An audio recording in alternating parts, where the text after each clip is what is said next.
all the panelists to please make their way to the stage as I announce your names. Mr. Abhit Kumar, Social Hardware International Private Limited, Mr. Shiv Shankar PC of Daijo Private Limited, Mr. Abdul Aziz Khan of Phasmo Energy Systems Private Limited, and Ms. Prafulla Agarwal of Tokere Energy Solutions Private Limited. The session chair is Mr. Avinash Punekar, CEO of iCreate. The duration of this session is 25 minutes.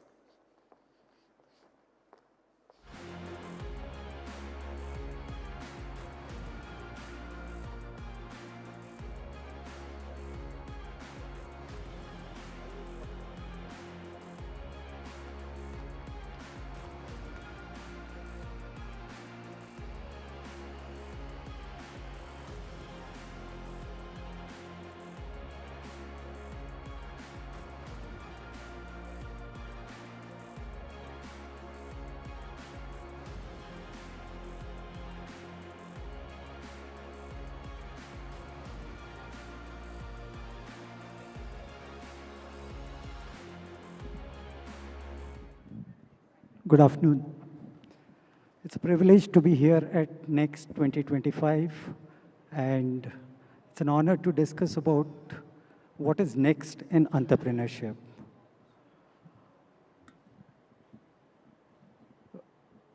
I am Avinash Punekar. I represent iCreate, the International Center for Entrepreneurship and Technology based in Ahmedabad, one of India's best technology business incubator. It's a standalone sector-agnostic, hardware-focused incubator. The world today is at an inflection point. Technology, sustainability, and entrepreneurship cannot be discussed separately, but they are intertwined. It's driving the economic opportunities and social reforms. We have today an excellent panel. We have Abhit Kumar, CEO of Social Hardware. Abhit is revolutionizing the robotics and telerobotics systems, which work in hazardous environment, especially in defense, space, nuclear, and chemical environments. We have Abdul Aziz Khan, co-founder of Phasmo Energy, who is working in making energy intelligent. He builds actually battery management systems, health management systems for battery solutions. We have Dr. Prafulla Agarwal, who's the founder of Tokere Energy Solutions. She's pushing the boundaries of blockchain-driven climate action tokens. It enhances the transparency, traceability of green energy and verification system.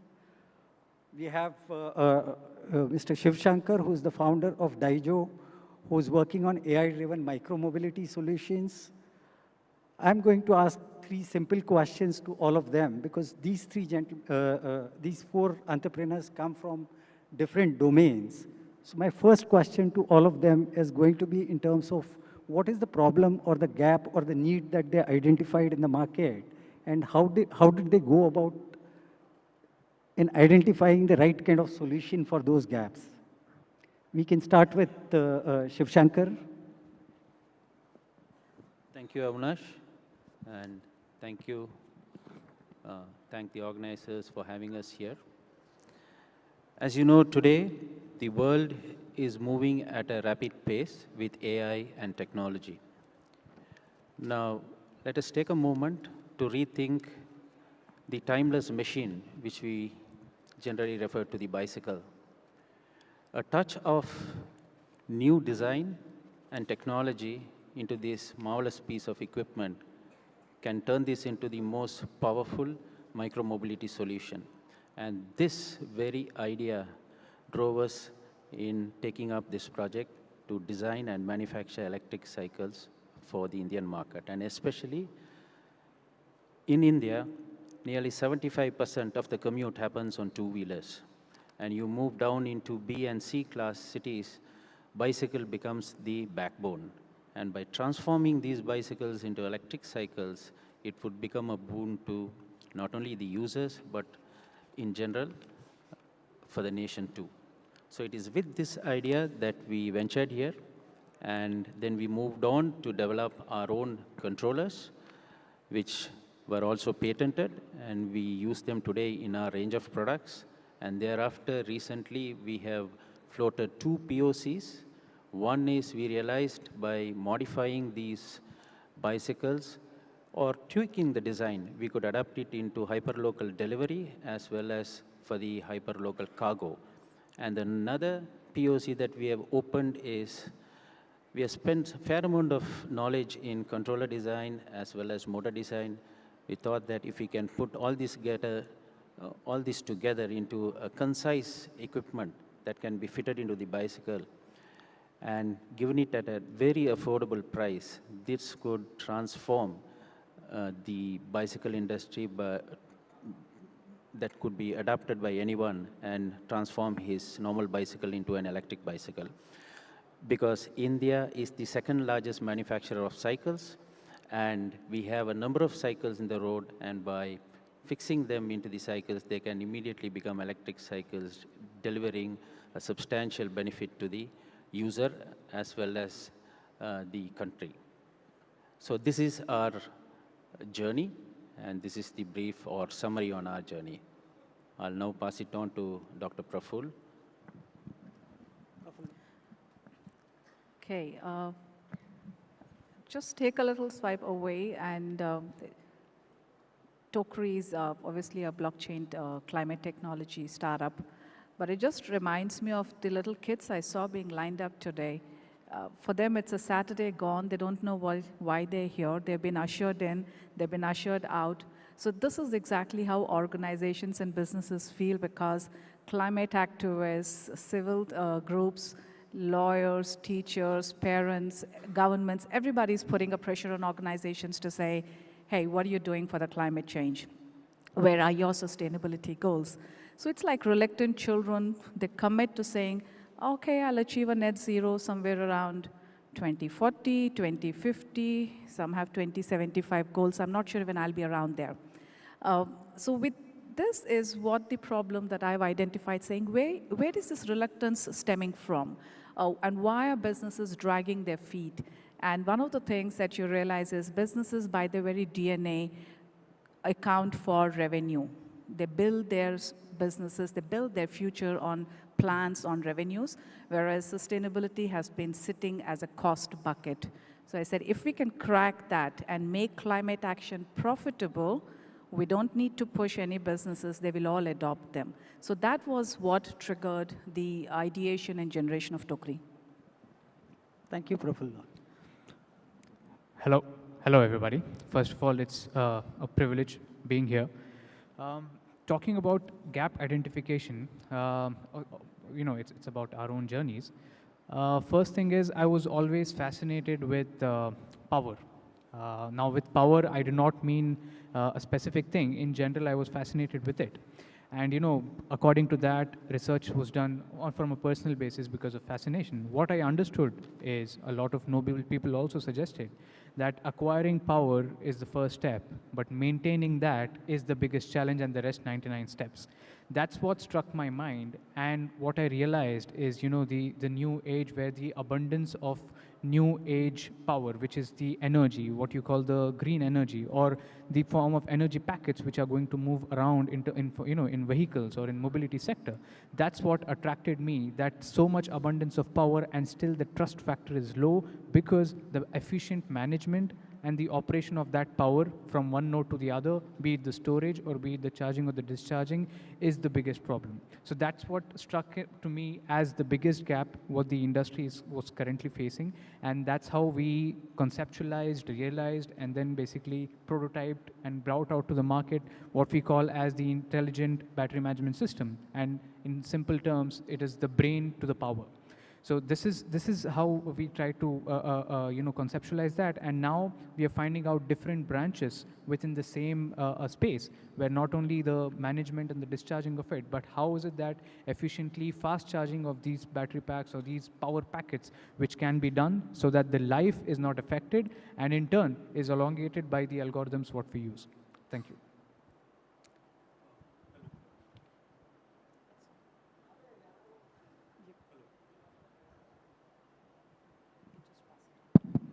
Yeah, hello everyone. For us, it was pretty simple, actually.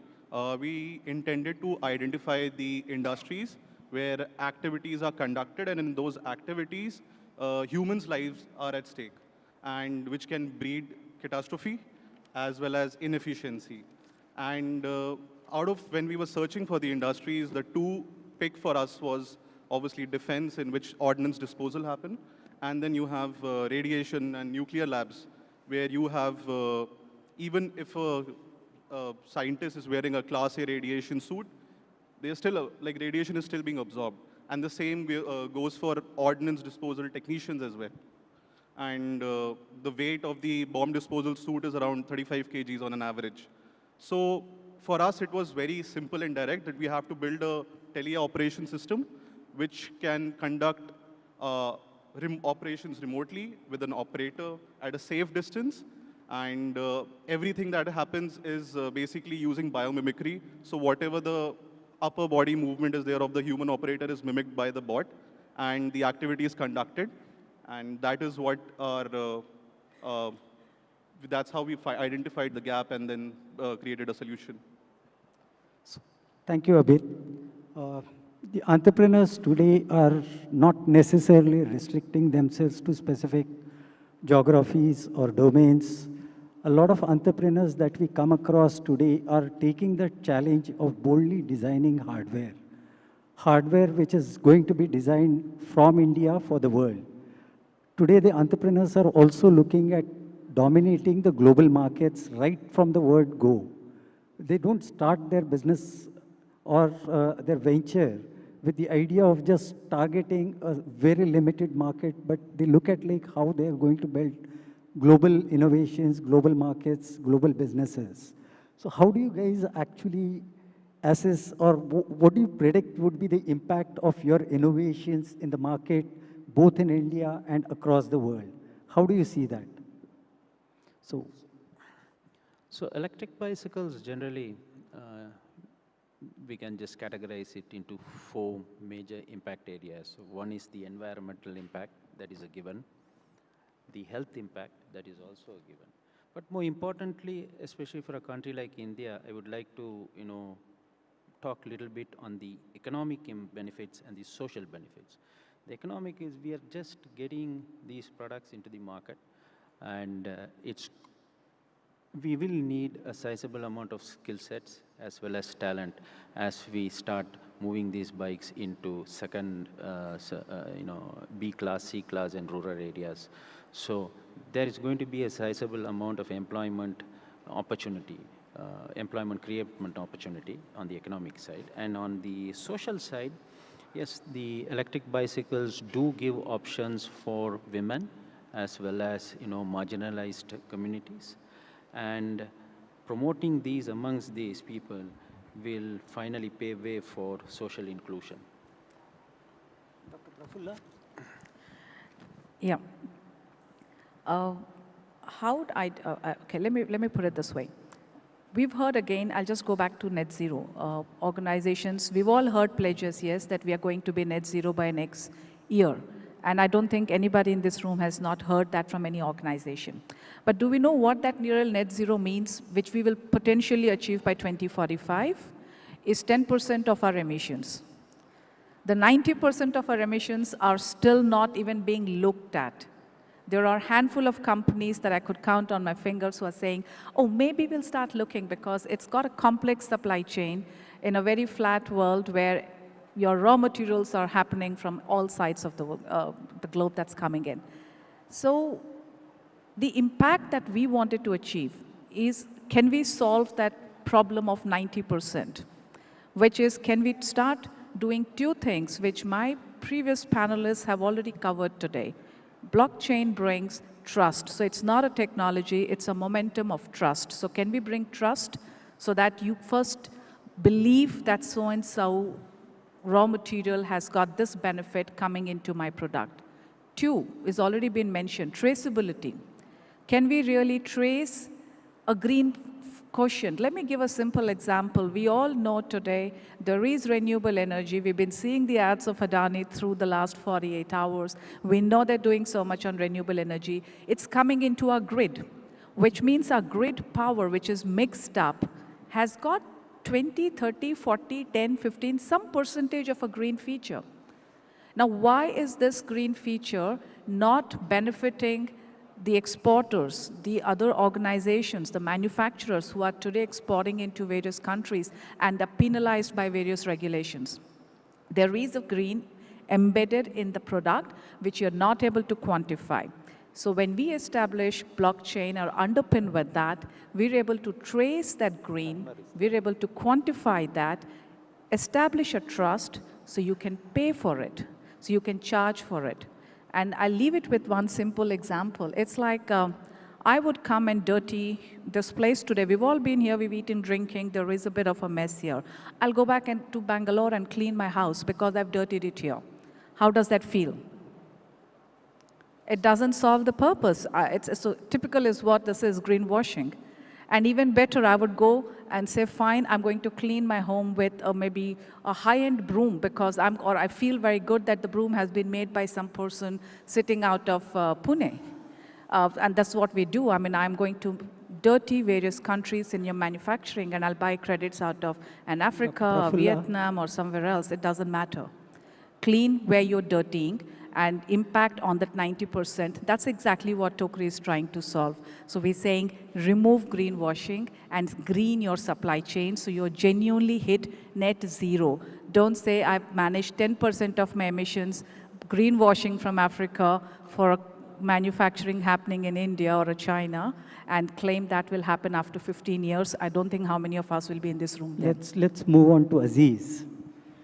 Yes, talking about impact of the product, if I have to define it in one word, is building confidence within a particular sector of technology, which is deprived of that particular part. Because even today, whenever we speak about batteries and energy in bulk, which is humongous power, compressed in small sizes, that's when people are still lacking confidence when it comes to scaling it up at different levels, be it in terms of production or operation or planting it on road, especially in the mobility segment. So that's where the impact starts from at the grassroots level, and then we take it up to the fast charging segment also, where with the trust and with the confidence what we have built with heavy battery packs and heavy mobility applications, we bring in the fast charging also as a convenience factor, specifically for users who are troubled by range anxiety and the security issues. So this is what I feel, starting from the grassroots level, but taking it up to scale as well, from my side. For us, impact is zero casualty. You can operate multiple bots at single time, so efficiency as well as fatigueness. So if as an operator I'm controlling the bot for a longer period of time and I'm tired, I can switch between the operators and still continue the work. So those are the three impacts that we have. Entrepreneurship in India has gone through a massive evolution. Historically, India was one of the most innovative entrepreneurial country or a nation, which over the years, during the colonial era, we lost that mojo. We actually shied away from being like entrepreneurial and innovative. After independence, it was primarily the license Raj and family businesses and traditional businesses which sort of emerged. It's in the 90s when the economic liberalization started. That's when the new age entrepreneurs started taking roots. And these entrepreneurships led by like the entrepreneurs like Narayan Murthy, Sunil Mittal, Shiv Nadar, these were the entrepreneurs who created the next generation new age technology businesses, telecom, banking, IT, software. So these businesses, when they emerge, in the last 10 years, what has happened is Government of India has made active intervention. The entire Startup India or Make in India movements which started, India has now become the third largest startup ecosystem with over 150,000 startups, 100 plus incubators, 100 plus unicorns. Interestingly, we have 1,000 plus incubators across the country, which are actually the places where all these new startups are getting hashed, they're getting created there. And it has been like a very interesting thing to watch how next generation of entrepreneurs are emerging. So if I were to ask these four entrepreneurs on what are the kind of regulatory challenges or risks that they face or they see, and what is it that they would want like the lawmakers, policymakers, and regulators to help out with. So if you can take a quick 30-second. So India is a country where we manufacture close to 11 million bicycles per year, and we expect electric cycles at least to take 10% of it. But today, currently, we are not even crossed 1%. That is because there are four factors as impediments. One is there isn't enough awareness. We don't have soft payment modes. We don't have insurance. And also, we need pure testing facilities and standardization for electric cycles. With the government intervention, if they can, improve and then bring this into, action, then we'll see a lot of improvement. Just two quick points. I think I'm not for regulations, but we need to establish the cost of environment that we're consuming when we trade our businesses, so that you will get a real balance sheet. I think I would rest my case at that. Aziz? Talking about regulations, in our field, obviously, ARI has taken the lead and adapted itself according to the new technologies coming into the market and has been very quick in releasing those statements. But still, when we talk about, like suppose when we started exporting, that's when we started facing those challenges. When we talk about the UK region, we talk about the Lloyd's register, we talk about those clauses, that's when a lot of exposure from the Indian institutions is something which is lacking. But ultimately, what we feel is it's something which is a must, which everybody needs to follow, and co-creation is the only solution ahead of us, which is going to solve a lot of solutions. Thank you. For me, it's, I think, industrial license, primarily the ecosystem around robotics is something that needs to be looked at. That's where we faced issue when we were applying for the industrial license. So I think that's majorly that I think I have to say about. Thank you all. This has been absolutely amazing listening to the stories of these four entrepreneurs who represent the next generation entrepreneurs that we are seeing in India. Thank you all for being here, and thank you for the organizers for giving this opportunity. Thank you. Thank you so much.